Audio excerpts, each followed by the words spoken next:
दर्शक बंधु good morning नमस्कार। आज अगस्त 23 तारिख रविवार। आज सकाळ 20 ताजा एवं गुरुत्वपूर्ण खबर सह मु खुशी राम। वीडियो को संपूर्ण देखा अनुरोध। चैनल रे नुआ थिले सब्सक्राइब करबा सह गुटे गुटे लाइक रखिदेवे। प्रथम खबर ओडिशा रे राइस एटीएम राशन कार्ड धारी पई खुशी खबर। राज्यर राशन व्यवस्था रे आसीबो आउ एक नुआ परिवर्तन। एडिकी ढेंकानाल और केन्दुझर जिले में खोलिबो चाउल एटीएम। एने सूचना देइचंती जोगाण मंत्री कृष्णचंद्र महापात्र। अगस्त 31 तारिख रे उभय जिलार आंचलिक परिवहन कार्यालय निकट में यह चाउल एटीएम रो शुभारंभ करा जिवो। पूर्व भुवनेश्वर और झारसुगुड़ा रे चाउल एटीएम व्यवस्था आरंभ हो सारी।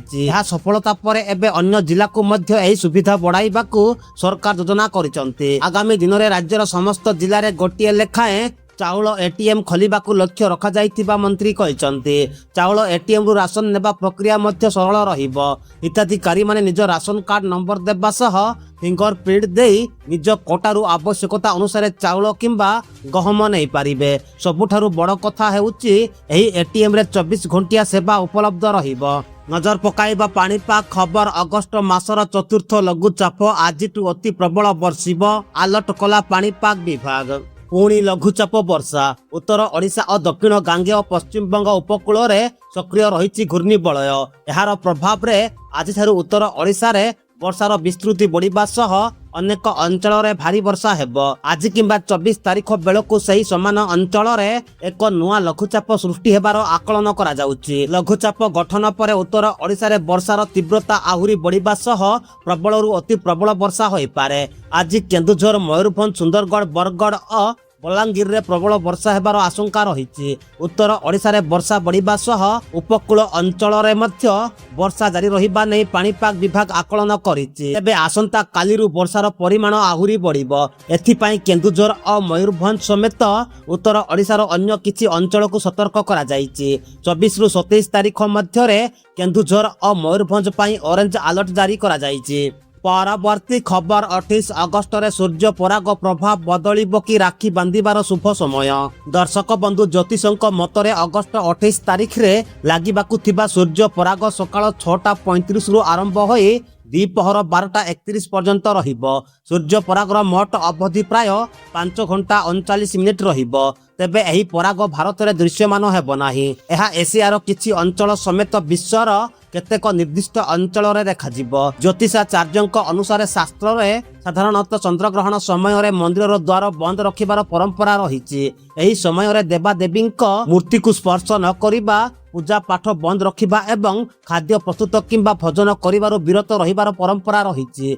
जदि पूर्वरु खाद्य प्रस्तुत होइथाय तेबे एहाकु गोड़ाई रखिबा सह तुलसी पत्र पकाइबार परंपरा मध्य रहिछि। चंद्रग्रहण भारत रे दृश्यमान हेबो नाही। तेणु भारत रे एही चंद्रग्रहणर सूतक काल मान्य हेबो नाही। एही कारणरू रक्षा बंधन पर्व उपरे ग्रहणर कौनसी दोष रहिबो नाही एवं श्रद्धालु माने साधारण भावे राखी बांधि पारिबे। शास्त्रीय दृष्टि भारत रे रहुतिबा लोकंक पई रक्षा बंधन पालन करिबारे कौनसी बाधा नाही।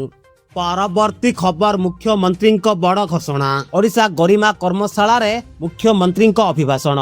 परिमल क्षेत्र में आम पाखे मेसीन अच्छी, रोबोटिक्स अच्छी, आगको आउरी नुआ मेसीन आसीबो। मिशन जीरो हासिल पाई आउ समस्या रहिबनी। ठीक लोक पाखरे ठीक टेक्नोलोजी पहुंचाइबा आम दायित्व। 2 जन मृत कर्मचारी को 10 लाख सहायता दिया जाइछि। केवल परिमल कार्य नुहे जे कौनसी कारण पाई मृत्यु हेले मिलिबो क्षतिपूरण।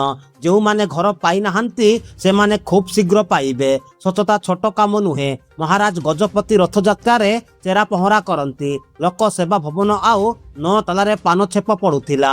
अन्य सरकारी कार्यालय एवं मेडिकल अवस्था खराब थिला। रेल धारणा रे भी अपरिष्कार रहुथिला। एबे आकाश पाताल फरक आसीछि। एहाकू आहुरी आगको नियाजिबो बोली मुख्यमंत्री घोषणा करिसंती। परवर्ती खबर शताब्दीर सबुठु विपदजनक एल निनो सतर्कता। सारा विश्व रे बढ़िबो गरम, कृषि संकटर सम्मुखीन हेबो भारत। ब्रिटेन पाणीपाग विभाग मेट ऑफिस चलित वर्षर एल निनो को गत 100 वर्षर सबुठु शक्तिशाली और विनाशकारी बोली सतर्क करिछि। एथिरे प्रशांत महासागर पृष्ठ तापमात्रा स्वाभाविक 3 डिग्री सेल्सियस अधिक रहिबो बोली अनुमान करा जाउची जहा आधुनिक जलवायु रेकर्ड रे एपर्यंत सबुठु उच्चतम स्तर। एणु पाणीपाग वैज्ञानिक माने 2027 वर्ष को वैश्विक स्तर रे सबुठु उष्म वर्ष होई पारे बोली आकलन करिथिबा बेले 2024 रेकर्ड को भी पचरे पकाई देई पारे बोली कहिसंते। भारत उपरे पड़िबो दोहरा प्रभाव। भारत रे एल निनो रो प्रभाव मौसुमी वर्षा उपरे पड़ी थाए। भारतीय पाणीपाग विज्ञान विभाग आईएमडी पूर्वानुमान करिसंती जे संपूर्ण ऋतु रे वर्षार दीर्घावधि हार पाखापाखि 90% रही पारे जहा गत 11 वर्षर वर्षा सबुठु कम परिमाण बोली कहा जायछि। यार सीधा प्रभाव देशर कृषि क्षेत्र उपरे पड़िबो। परवर्ती खबर जयपुर रे एनटीए परीक्षा केंद्र रे विद्युत विभ्राट एंट्रांस परीक्षा बाधा प्राप्त परीक्षार्थी को हंगामा। जातीय परीक्षा एजेंसी एनटीए द्वारा परिचालित आउ एक परीक्षा रे बड़ धरणर विभ्राट सामना को आसीछि। अगस्त 22 तारिख रे जयपुर रो एक परीक्षा केंद्र रे all India Ayush PG entrance परीक्षा चलिथिबा बेले हठात विद्युत काट हेबारु परीक्षा बाधा प्राप्त होइथिला। ऑनलाइन माध्यम रे होउथिबा एई परीक्षा समय रे लाइन चली जिबारु कंप्यूटर बंद होई जाइथिला जहा फल रे छात्र छात्री माने तीव्र असंतोष व्यक्त करिबा सह केंद्र बाहर हंगामा करिथिबा देखिबाकू मिलिछि। परवर्ती खबर सहर रे जमी किसम परिवर्तन नियम हेब सहज आसी पारे भू संस्कार संशोधन बिल। सहरांचल रे कृषि जमी को अणकृषि कार्य व्यवहार पाई एणिकी अलगा भावे राजस्व विभाग रो अनुमति नेबाकू पड़ी न पारे। जमी व्यवहार परिवर्तन प्रक्रिया को सरल करिबा पाई लक्ष्य रखिचंती राज्य सरकार। ओडिशा भू संस्कार आईन 1960 रे संशोधन आनिबाकू प्रस्तुत हेउचंती राज्य सरकार। सहरांचल रे जमी मालिकंकू गृह निर्माण किंबा लेआउट अनुमोदन पाई पौर संस्था बा विकास कर्तृपक्षक निकट को जीवाकू पड़ुची। ताहा सहित कृषि जमी को अणकृषि जमी रे परिवर्तन पाई ओडिशा भू संस्कार आईन रो धारा 8A अनुजाई राजस्व विभाग रे पृथक आवेदन करिबाकू पड़ुची। प्रस्तावित संशोधन रे एही दुईटी समांतराल प्रक्रिया को गोटिए व्यवस्था रे आनिबाकू योजना करा जायछि। परवर्ती खबर सेप्टेम्बर 1 रु अंतर्जातीय यात्री लागू हेबो नुआ नियम। अंतर्जातीय यात्री 2026 सेप्टेम्बर 1 ठारू एक बड़ परिवर्तन हेबाकू जाउची। देशर जे कोनसी अंतर्जातीय विमान बंदर रे इमिग्रेशन क्लियरेंस पाई यात्री माननकू आउ फिजिकल वार्डिंग पास देखाइबाकू पड़िबो नाही किंबा एथिरे इमिग्रेशन स्टाम्प लगाइबाकू पड़िबो नाही। ताहा बदल रे सेमाने केवल सेमानंक मोबाइल फोन रे ई बोर्डिंग पास देखाई इमिग्रेशन प्रक्रिया समाप्त करि पारिबे। नूतन व्यवस्था अनुसार यात्री माने सेमानंक मोबाइल फोन रे थिबा ई बोर्डिंग पास देखाई ई इमिग्रेशन काउंटर रे क्लियरेंस पाई पारिबे। एणिकी बोर्डिंग पास रो एक फिजिकल कॉपी को सुरक्षित रखिबा किंबा सेथिरे इमिग्रेशन स्टाम्प लगाइबा आवश्यकता हेबो नाही।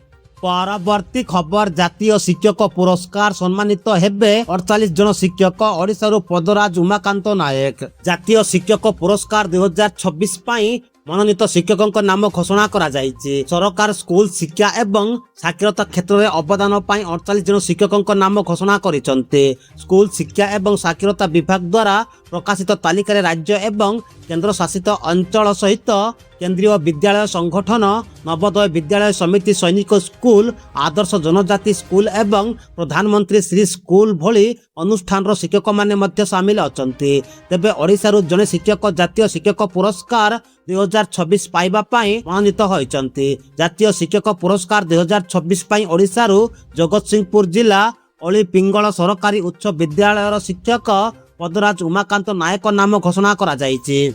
परवर्ती खबर आदिवासी अदलित झीओं ऋतुस्राव जनित स्वच्छता को अणदेखा तमिलनाडु प्रथम ओडिशार स्थान 17। आदिवासी अदलित झीओं ऋतुस्राव जनित स्वच्छता को अणदेखा सैनिटारी पैड व्यवहार करने दिगरे ओडिशा बहु पछरे। केंद्र सरकार तथ्य अनुसार ओडिशा रे मोट 81.5% सैनिटारी पैड व्यवहार करुचंती। सेमानंक मध्यरु 82.4% एससी वर्गर झील सैनिटारी पैड व्यवहार करुथिला बेले मात्र 69% एसटी वर्ग अछंती। तमिलनाडु रे सर्वाधिक एससी वर्ग रे 98.3% एसटी वर्ग में 94.1% झील सर्वाधिक सानिटारी पैड व्यवहार कर प्रथम स्थान में अच्छा। द्वितीय स्थान में दिल्ली रही। सेठारे एससी वर्ग में 96.5% रही बेले 97.1% एसटी वर्ग अच्छा। तृतीय स्थान में गोवा रही। सेठारे एससी वर्ग में 7% पैड व्यवहार करुथिला बेले 96.8% एसटी वर्ग अच्छा। ओडिशा 17तम स्थान में रही सूचना मिली। परवर्ती खबर 31 रु रत्न भंडार गणति श्रीमंदिर प्रशासन सूचना। आसंता 31 और 1 तारिख रे हेबो पूरा श्रीमंदिर रत्न भंडार गणति। राज्य सरकार द्वारा अनुमोदित व्यवस्थावली अनुଯାୟୀ गणति करा जिवो। एने श्रीमंदिर प्रशासन पक्षरु सूचना दिया जायछि। एही कार्य समस्त सेवक और श्रद्धालुओं सहयोग और सहायता कामना करा जायछि। गणति समय रे रत्न भंडार रे थिबा विभिन्न मूल्यवान सामग्रीर हिसाब और तथ्य जांच करा जिवो। पूर्व रत्न भंडार रे थिबा अलंकार और अन्य सामग्रीर सुरक्षा एवं रक्षणाबेक्षण को नहीं विभिन्न समय रे पदक्षेप निया जायथिबा सूचना रहिछि। परवर्ती खबर चीनी दर वृद्धि नहीं सरकार बड़ पदक्षेप मौजूद रखा सह जोगाण बढ़ाइबा उपरे गुरुत्व। गत किछि सप्ताह रे चीनी दर बढ़ी किलोग्राम पिछा 55 टंका 70 पैसा रे पहुंची। सरकार कहवा अनुसार यह पछरे कम घरोई उत्पादन, पार्वण ऋतु पूर्व चाहिदा वृद्धि, खराब पाग एवं मौजूद भली कारण रही। तेबे इथेनॉल उत्पादन पाई चीनी व्यवहार कमी थिबारु एहाकु दर वृद्धिर प्रमुख कारण बोली कहा जाई पारिबो नाही।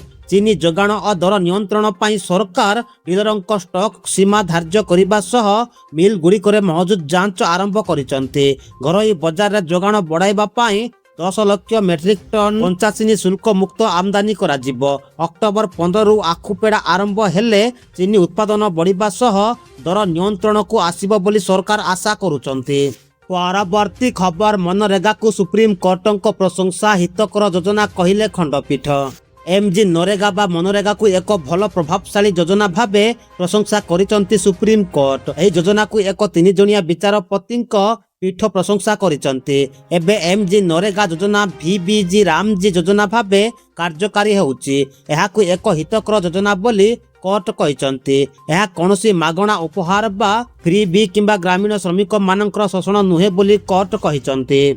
परवर्ती खबर कैपिटल हॉस्पिटल रे दूर हेबो धाड़ी जंत्रणा, नुआ काउंटर बसिबा पाई पड़िबो 250 चौक। कैपिटल हॉस्पिटल रे रक्त परीक्षा पाई पैथोलॉजी काउंटर आगरे आउ लाइन रे घंटा घंटा ठिया हेबा को पड़िबो नाही। रोगी को पाई आराम रे रक्त संग्रह करिबा लागि व्यवस्था करा जिवो। सेथि पाई पैथोलॉजी विभाग रे निर्माण चालिछि स्वतंत्र रक्त परीक्षा यूनिट। सेठारे पाखा पाखी 250 रु ऊर्ध्व रोगी को बसिबा पाई चौकी व्यवस्था करा जिवो। फैन व्यवस्था सांग को एसी भी रहिबो। केवल सेतिकी नुहे रोगी को पाई टोकन व्यवस्था मध्य करा जिवो। जेउ रोगी को नाम डका जिवो से परीक्षा पाई रक्त संग्रह गृह को आसीबे। एहा व्यतीत रोगी को शीघ्र सेवा जोगाई देबा लागि आउ एक अधिक काउंटर मध्य करा जिवो बोली सूचना रहिछि। परवर्ती खबर 2026-27 शिक्षा वर्ष पाई BAMS PG नाम लेखा 3 आयुर्वेद कॉलेज को मिलिबो अनुमति।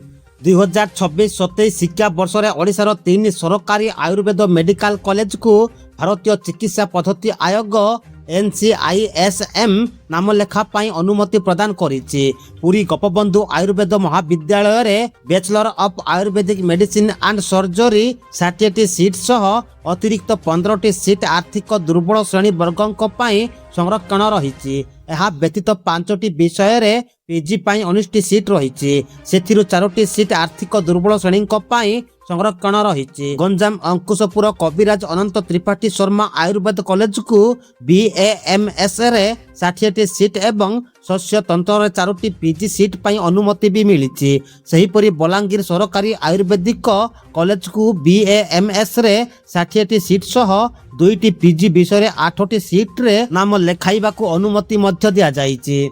परवर्ती खबर राखी रे 1 कोटी कर्मचारी को महंगा भत्ता मिलिबो कि आसंतु जानिबा समस्त तथ्य। पार्वण ऋतु रे केंद्र सरकारी कर्मचारी और पेंशन भोगी पाई आसी पारे बड़ खुशी खबर।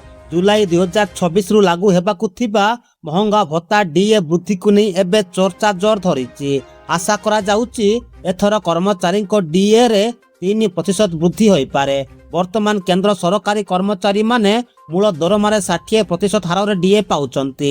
ଡିଏ ବୃଦ୍ଧିକୁ ନେଇ କର୍ମଚାରୀଙ୍କ ମଧ୍ୟରେ ଉତ୍ସୁକତା ରହିଛି। ରକ୍ଷାବନ୍ଧନ ସମୟରେ ଏହାର ଘୋଷଣା ହେବ ବୋଲି ଆଶା କରିଥିଲେ ମଧ୍ୟ ଏହି ସମୟରେ ଘୋଷଣା ହେବାର ସମ୍ଭାବନା କମ୍ ବୋଲି କୁହାଯାଉଛି। ସାଧାରଣତଃ ଜୁଲାଇରୁ ଲାଗୁ ହେଉଥିବା ଡିଏ ବୃଦ୍ଧି ସେପ୍ଟେମ୍ବର କିମ୍ବା ଅକ୍ଟୋବରରେ ଘୋଷଣା କରାଯାଏ। ତେଣୁ ଏଥର ମଧ୍ୟ ସେପ୍ଟେମ୍ବର ଶେଷ କିମ୍ବା ଦୀପାବଳି ପୂର୍ବରୁ ଘୋଷଣା ହେବାର ସମ୍ଭାବନା ରହିଛି। ପରବର୍ତ୍ତୀ ଖବର, ଅଭିଭାବକମାନେ ରୁହନ୍ତୁ ସତର୍କ, ପିଲାଙ୍କ ସ୍ୱାସ୍ଥ୍ୟ ନେଇ ସରକାରଙ୍କ ବଡ଼ ପଦକ୍ଷେପ, ବନ୍ଦ ହେଲା ଏସବୁ ଔଷଧ। ଛୋଟ ପିଲାମାନଙ୍କ ସ୍ୱାସ୍ଥ୍ୟ ସୁରକ୍ଷାକୁ ଦୃଷ୍ଟିରେ ରଖି କେନ୍ଦ୍ର ସରକାର ଏକ ବଡ଼ ପଦକ୍ଷେପ ଗ୍ରହଣ କରିଛନ୍ତି। ସରକାର 4 ବର୍ଷରୁ କମ୍ ବୟସର ଶିଶୁଙ୍କ ପାଇଁ ଥଣ୍ଡା, ସର୍ଦ୍ଦି, କାଶ ଔଷଧ ବ୍ୟବହାର ଉପରେ ରୋକ ଲଗାଇଛନ୍ତି। ସରକାର କ୍ଲୋରୋଫେନିରାମାଇନ୍, ମାଲେଟ୍ ଏବଂ ଫିନାଇଲେଫ୍ରାଇନ୍ ହାଇଡ୍ରୋକ୍ଲୋରାଇଡ୍ ଯୁକ୍ତ ସମସ୍ତ ଫିକ୍ସଡ୍ ଡୋଜ୍ କମ୍ବିନେସନ୍ FDC ଉପରେ ପ୍ରତିବନ୍ଧକ ଲଗାଇଛନ୍ତି। ଥଣ୍ଡା, ସର୍ଦ୍ଦି ହେଲେ ଏହି କମ୍ବିନେସନ ଔଷଧ ଦିଆଯାଉଥିଲା, କିନ୍ତୁ ପିଲାମାନଙ୍କ ସୁରକ୍ଷା ଏବଂ ସମ୍ଭାବ୍ୟ ପାର୍ଶ୍ୱ ପ୍ରତିକ୍ରିୟା ନେଇ ଗମ୍ଭୀର ଅଭିଯୋଗ ଆସିବା ପରେ ଏହି ପଦକ୍ଷେପ ନିଆଯାଇଛି। ତେଣୁ କେନ୍ଦ୍ର ସରକାର 4 ବର୍ଷରୁ କମ୍ ବୟସର ଶିଶୁଙ୍କ କ୍ଷେତ୍ରରେ ଏହି ଉତ୍ପାଦନ ଗୁଡ଼ିକର ନିର୍ମାଣ, ବିକ୍ରି ଏବଂ ବଣ୍ଟନ ଉପରେ କଡ଼ା ପ୍ରତିବନ୍ଧକ ଜାରି କରିଛନ୍ତି। ଦର୍ଶକ ବନ୍ଧୁ, ଏବେ ଦେଖିବା ଶେଷ ଖବର। ସୁରକ୍ଷିତ ରାସ୍ତାରେ ଚାଲିବା ସମସ୍ତଙ୍କ ମୌଳିକ ଅଧିକାର, କହିଲା ସୁପ୍ରିମକୋର୍ଟ। ଭାରତରେ ପଥଚାରୀଙ୍କ ଅଧିକାରକୁ ନେଇ ସୁପ୍ରିମକୋର୍ଟ ଏକ ଗୁରୁତ୍ୱପୂର୍ଣ୍ଣ ରାୟ ଦେଇଛନ୍ତି। ଜଣାଥିବା ରାସ୍ତା କିମ୍ବା ସୁରକ୍ଷିତ ଫୁଟପାଥରେ ଚାଲିବା ଏକ ମୌଳିକ ଅଧିକାର ବୋଲି ସର୍ବୋଚ୍ଚ ଅଦାଲତ ସ୍ପଷ୍ଟ କରିଛନ୍ତି। ଏହି ଅଧିକାର ଗାଡ଼ି ଚଳାଚଳ ଠାରୁ ମଧ୍ୟ ପ୍ରାଥମିକ ବୋଲି ମଧ୍ୟ କୋର୍ଟ କହିଥିଲେ। ଅର୍ଥାତ୍ ରାସ୍ତାରେ ଗାଡ଼ି ଚଳାଇବାର ଅଧିକାର ଯେତିକି, ସୁରକ୍ଷିତ ଭାବେ ଚାଲିବା ମଧ୍ୟ ସେତିକି ଅଧିକାର ବୋଲି ସର୍ବୋଚ୍ଚ ନ୍ୟାୟାଳୟ ଦର୍ଶାଇଥିଲେ। ଜଷ୍ଟିସ୍ PS ନରସିଂହ ଓ ଜଷ୍ଟିସ୍ ଅତୁଲ S ଚନ୍ଦୁରକରଙ୍କୁ ନେଇ ଗଠିତ ଖଣ୍ଡପୀଠ 2024 ଜୁନ୍ 19ରେ ଏହି ରାୟ ଦେଇଥିଲେ। ଏକ ଦୁର୍ଘଟଣା ଜନିତ କ୍ଷତିପୂରଣ ମାମଲାର ଶୁଣାଣି ସମୟରେ କୋର୍ଟ ପଥଚାରୀଙ୍କ ଅଧିକାର ସମ୍ପର୍କରେ ଏହି ବଡ଼ ମତ ରଖିଥିଲେ। ଦର୍ଶକ ବନ୍ଧୁ, ଆଜି ସକାଳର ଖବର ଏତିକି। ଖବର ଗୁଡ଼ିକ କେମିତି ଲାଗିଲା କମେଣ୍ଟରେ ମତାମତ ଦେବା ସହ ଚ୍ୟାନେଲରେ ନୂଆ ଥିଲେ ସବସ୍କ୍ରାଇବ କରିବା ସହ ଆପଣ ମାନଙ୍କ ଭଲ ପାଇବା ସ୍ୱରୂପ ଗୋଟେ ଲାଇକ୍ ରଖିବାକୁ ଭୁଲନ୍ତୁ ନାହିଁ। ନମସ୍କାର, ଜୟ ହିନ୍ଦ।